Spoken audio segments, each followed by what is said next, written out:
To help you follow this last part of the tutorial, let's recap what Tianyu had showed you before about how to launch a SageMaker Notebook instance on AWS.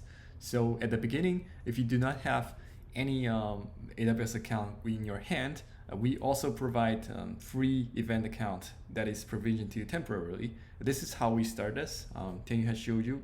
Let's just recap. First of all, you should have this dashboard link, a start page that is shared with you in chat. And then you should also have a hash code for this event. So this is my hash code. You will have a different one. And then say accept terms and log in.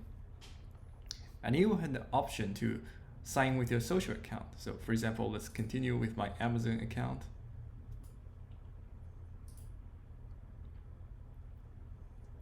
And after logging in, you should be able to see this page. This is where you can access your AWS console through this button. Click it, and you will be directly to this page. So this way you can either log in using your web page or using command line. So let's use this button to log in through the web page to open the AWS console. So once you got into this page, let's search for SageMaker. Click this. And then today what we are going to use is the notebook instance.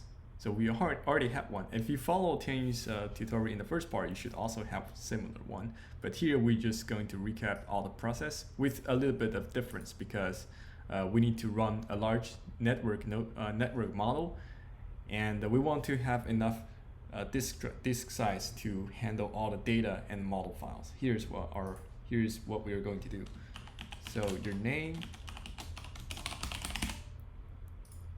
And let's choose the instance type. We can change it to T3 median. Both T2 median and T3 medians, they are free tier machines. And if you want to use GPU, you can choose P3 8 large, for example. This is how we develop this notebook.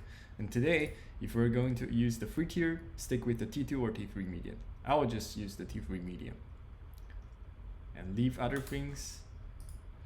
Note, remember to open this additional configuration. This is very important. And don't forget this. So look at this part. Volume size in GB. We need to change this to 30 gigabytes in order to hold all the data we need to download from the S3 bucket. So these are the necessary data to reproduce this tutorial. It includes the SpaceNet images and LiDAR data, and also some pre-trained network models. If you do not use that, if you do not set this to 30 gigabytes, you will run into error saying that the disk size is used up. You do not have any more. That's really important to keep in mind, and you need to set this volume size to 30 gigabytes.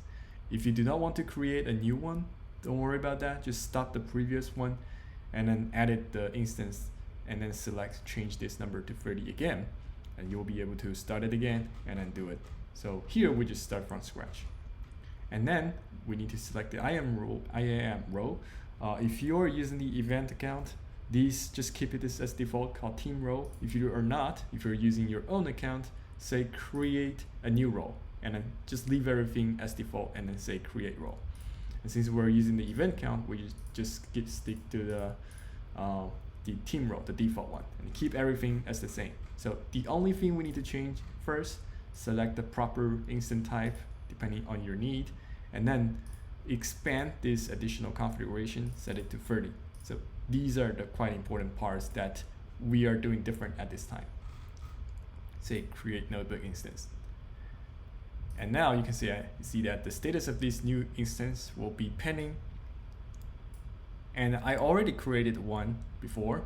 So this one tutorial ready instance is already in service. So once you see that your instance changed from pending to in service, it means that it's ready now. And then we can use this to open our GPU lab.